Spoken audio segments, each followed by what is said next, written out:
Hello everyone and welcome to my YouTube channel Psychogyan. In my previous video I told you जो chapter हमने discuss किया है that was BPCC 101 General Psychology's first unit Origin of Psychology. वो जो हमने chapter उसमें explain किया था उसको एग्जामिनेशन पॉइंट ऑफ व्यू से हमें कैसे प्रिपेयर करना है वो मैं अपनी नेक्स्ट वीडियो में बताऊंगी. So here I am with that video और यहाँ पे मैं आपको पूरी तरह से एक्सप्लेन करूंगी कि इस चैप्टर को आपको कैसे इसमें से क्या क्या पढ़ के जाना है सो दैट इसमें से कुछ भी आए तो वो आप अटेम्प्ट कर सकें. इग्नू यूजुअली जो मेरा एक्सपीरियंस रहा है कि यूनिट 1 कोई भी सब्जेक्ट हो उसके यूनिट 1 से क्वेश्चंस ज़रूर पूछता है. सो ये चैप्टर आपको बहुत अच्छे से प्रिपेयर करके जाना है. I'll start with the pattern first. So here we are talking about BPCC 101 which is General Psychology. अब इसका पेपर कैसा आता है. ये क्वेश्चन पेपर 2 घंटे का होगा और इसमें टोटल 2 सेक्शंस होंगे, section 1 and section 2. In each section you will find 4 questions. So in total आपके हो गए 8 क्वेश्चंस हो गए. अब इन 8 क्वेश्चंस में से आपको कोई 5 अटेम्प्ट करने हैं.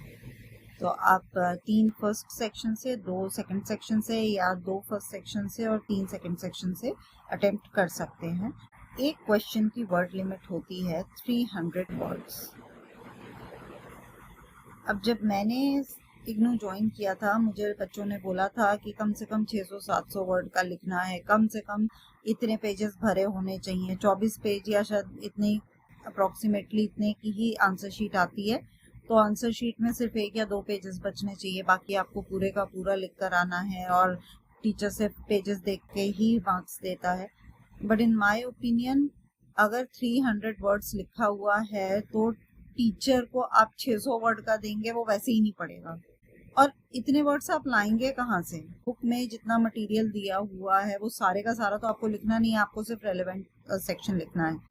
और इसीलिए शायद अब वो जो क्वेश्चन पेपर भी बना रहे हैं, जिस तरह के क्वेश्चन बना रहे हैं, बहुत ही टू द पॉइंट क्वेश्चंस होते हैं. पहले के मैंने PYQs देखे हैं वो फिर भी थोड़े से ऐसे होते थे कि उसमें आप 4-5 चीजें और भी डाल सकते थे, बट अब बहुत ही टू द पॉइंट क्वेश्चंस आ रहे हैं. अगर आपको उसका एग्जैक्ट आंसर नहीं पता है, आप इधर उधर के पॉइंट्स डाल के आ जाओगे, आपको मार्क्स नहीं मिलेंगे.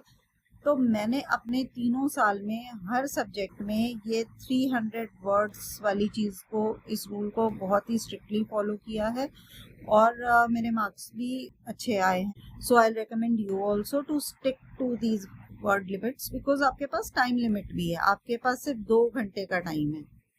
अगर आप 600, 700 वर्ड लिखने लगो तो काफी चांसेस हैं कि आपका पेपर छूट सकता है, क्योंकि आपको सोचने के लिए भी थोड़ा टाइम चाहिए, आंसर फ्रेम करने के लिए भी थोड़ा सा टाइम चाहिए. सो मैं जो आपको बताऊंगी अभी वो इसी पैटर्न के हिसाब से बताऊंगी कि 300 वर्ड्स में आपको कैसे अपने आंसर को अच्छे से प्रिपेयर करना है. सो नाउ लेट्स सी कि कौन कौन से क्वेश्चंस फ्रेम हो सकते हैं इस चैप्टर से. इस पेज पे जैसे हमने डिस्कस किया था कुछ खास नहीं है समझने बताने के लिए, लेकिन ये जो आपका सेक्शन है ये आप अपने आंसर्स को इम्प्रूव करने के लिए यूज कर सकते हैं. Why I am saying this कि ये वाला जो टॉपिक है आपका डेफिनेशन ऑफ साइकोलॉजी, इसमें से क्वेश्चंस आ सकते हैं और इसको स्टार्ट करने के लिए आप ये पैसेज का यूज कर सकते हैं. Just look at it once. If the question asks what is psychology, तो उसको आप एकदम से डेफिनेशन से नहीं स्टार्ट करेंगे, it will not look that good. तो आप अपना आंसर यहाँ से स्टार्ट कर सकते हो. Psychology is concerned with almost all aspects of our lives. Psychology deals with behavioral aspect of human beings. अब इसके बाद आप अपना एक्चुअल आंसर स्टार्ट कर सकते हैं. So let's come to the next page. अब आप अपना आंसर यहाँ से स्टार्ट कर सकते हैं. पहले आप अर्ली डेफिनेशंस देंगे कि सोल के बारे में बात हुई, फिर आप बोलेंगे कि सोल के डेफिनेशन को किस बेसिस पे रिजेक्ट किया गया. फिर आप बताएंगे कि साइकोलॉजिस्ट ने इसको साइंस ऑफ माइंड बोला. उस डेफिनेशन को भी क्यों ड्रॉप किया गया वो आप रीजन बताएंगे। एंड फाइनली लोगों ने इसको साइंस ऑफ कॉन्शियसनेस के टर्म्स में पढ़ा, बट उसको भी रिजेक्ट कर दिया गया क्योंकि ये थोड़ा पर्सनल और सब्जेक्टिव था, और जो हमने बाकी ऑब्जेक्शंस पढ़े हैं वो सब आप इसमें डिस्कस करेंगे। फाइनली आप करंट डेफिनेशंस पे आएंगे।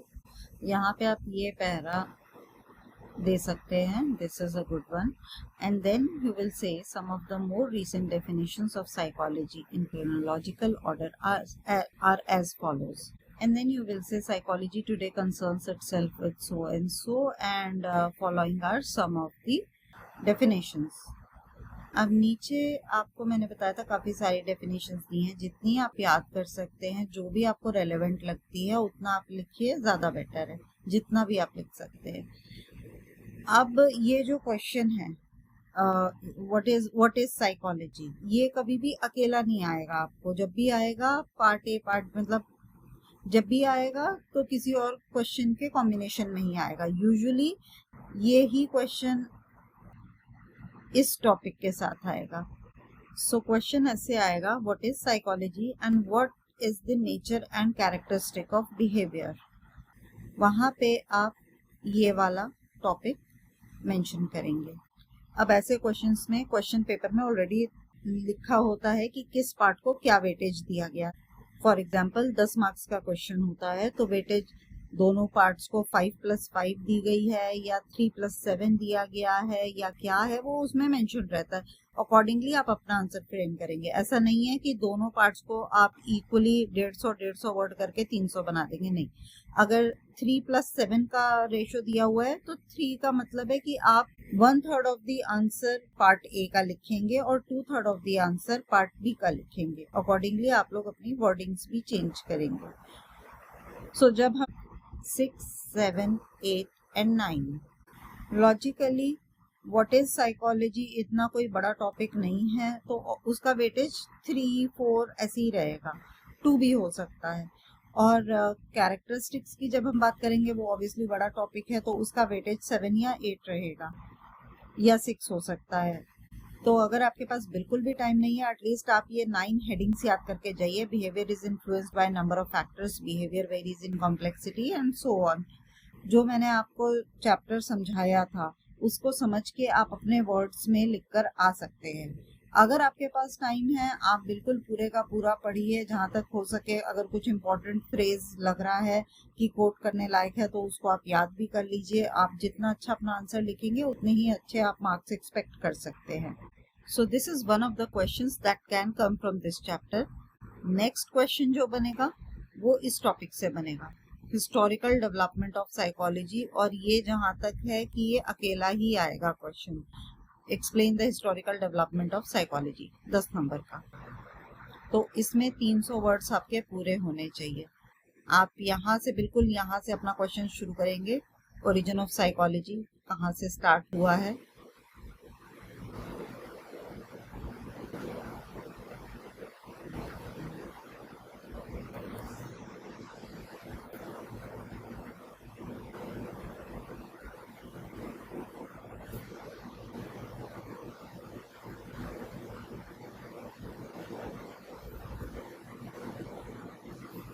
अच्छा। अब ये भी हो सकता है कि आपका जो व्हाट इज साइकोलॉजी वाला क्वेश्चन है वो इस टॉपिक के साथ आ जाए। What is psychology, explain it's historical development. तो उस केस में आप इसको यहाँ से स्टार्ट करेंगे। Origin of psychology dates back to 1870s, पूरा आप स्टार्टिंग से बताएंगे। फिर बहुत बड़ा ये टॉपिक है भी नहीं, तो जो भी मैंने आपको एक्सप्लेन किया है उसके अकॉर्डिंग आप विलियम वुंड के बारे में, उनकी फर्स्ट लेबोरेटरी के बारे में सारी चीज़ें आप एक्सप्लेन करके लिख दीजिए। नेक्स्ट टॉपिक जहाँ से क्वेश्चन आ सकता है वो ये है, साइकोलॉजी एज अ साइंस। ये इंडिविजुअल क्वेश्चन भी आ सकता है, ये कॉम्बिनेशन में भी आ सकता है। What is psychology, why can we call it a science, या explain the historical development of psychology and why is it considered as science today। so combinations कुछ भी आ सकते हैं। आपको अपनी वर्डिंग्स ऐसे रखनी है कि एटलीस्ट आप उस पे 150 से 200 वर्ड लिख सकें। क्योंकि कोई भी टॉपिक ऐसा नहीं है इस चैप्टर का जो इंडिविजुअली आए, उस पर आपको 300 वर्ड्स का आंसर प्रिपेयर करने की जरूरत नहीं है।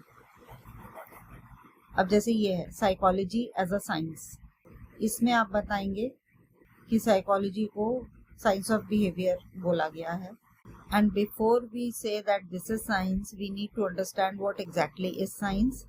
फिर आप साइंस की डेफिनेशन बताएंगे, साइंस एग्जैक्टली क्या है, उसके कैरेक्टरिस्टिक्स बताएंगे। अब जब आप कैरेक्टरिस्टिक्स डिस्कस करेंगे like empirical observation, systematic approach, measurement, उसी वक्त आप इसमें साइकोलॉजिकल एग्जाम्पल्स भी दे देंगे और उसको रिलेट करेंगे कि ये जो साइंस की डेफिनेशन है ये साइकोलॉजी में कैसे फिट आ रही है। For example, in science empirical observations are very important and discipline of psychology also rests on experiments and observations rather than arguments, opinions or belief।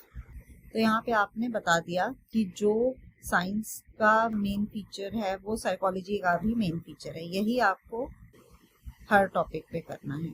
यहाँ पे आप एक कंक्लूडिंग पैरा भी दे सकते हैं कि साइंस हमने जैसे लास्ट वीडियो में डिस्कस किया था कि science can be physical science, biological science, और जो साइकोलॉजी है वो एक बिल्कुल नया फील्ड ऑफ साइंस है which is known as behavioural और सोशल साइंस, और इसको हम आज की डेट में साइंस की ही तरह ट्रीट करते हैं।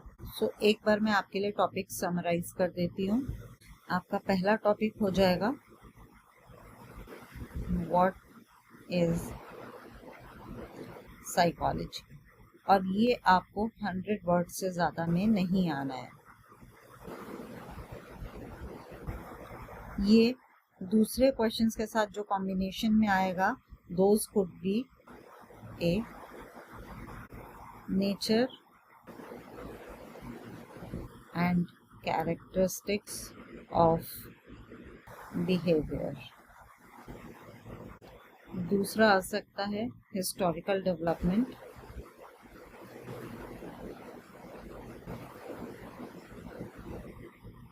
और तीसरा आ सकता है why is psychology studied as science।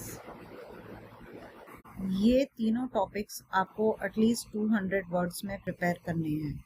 तो अगर आपको पता है कि nature and characteristics of behaviour में मेरे पास 9 हेडिंग्स हैं, 9 पॉइंट्स हैं, तो आप अकॉर्डिंगली उन 9 पॉइंट्स को कैसे 200 वर्ड्स में लिखेंगे। सो आपको पता होना चाहिए कि मुझे हर टॉपिक को, हर हेडिंग को एटलीस्ट 25 to 30 वर्ड्स में एक्सप्लेन करना होगा। अगर कोई ऐसा टॉपिक है जो आपको लग रहा है कि आप इतने भी वर्ड्स नहीं लिख पाएंगे, तो कोई दूसरा टॉपिक ले लीजिए जिसको आप एटलीस्ट 50 वर्ड्स में कर दीजिए, क्योंकि आपको अपने 200 वर्ड्स तो बनाने ही होंगे। इन वर्स्ट केस सिनेरियो ऐसा होता है कि इन चारों में से आपको कोई भी टॉपिक सिर्फ इंडिविजुअली आ जाए, तो आप बाकी के जो भी टॉपिक्स पढ़ के गए हैं उसमें से जो रेलेवेंट सेक्शंस आपको लगता है कि आप लिख सकते हैं, उसको आप इंक्लूड कीजिए।